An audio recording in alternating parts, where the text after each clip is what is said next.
కామారెడ్డి జిల్లా కేంద్రంలో ఇంటి నిర్మాణం చేపడుతుండటంతో రేటు విషయంలో మేస్త్రీలు మిల్లర్లకు మధ్య ఘర్షణ తలెత్తింది. నిర్మాణం రేటు విషయంలో మేస్త్రీలపై మిల్లర్ల అసోసియేషన్ వ్యక్తులు దాడి చేశారు.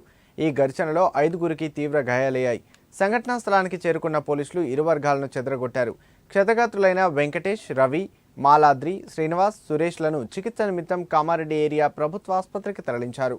దాడికి కారకులైన బాధిత మిల్లర్లపై కామారెడ్డి పట్టణ పోలీస్ స్టేషన్లో ఫిర్యాదు చేసినట్లు మేస్త్రీల సంఘం అధ్యక్షుడు వెంకటేశ్వర్లు తెలిపారు.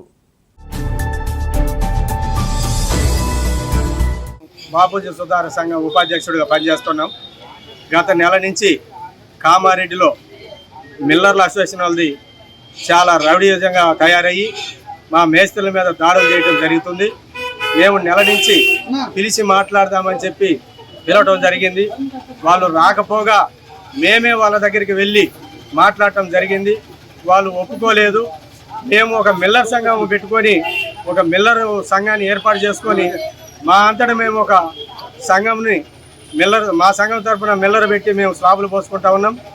ఈ కామారెడ్డి యూనియన్ మిల్లర్ అసోసియేషన్ అధ్యక్షులు వాళ్ళ సంఘానికి సంబంధించిన అందరూ కూడా మా మీద దాడికి వచ్చి దౌర్జన్యంగా కొట్టి మా వాళ్ళని ఇబ్బంది పెట్టడం జరుగుతుంది.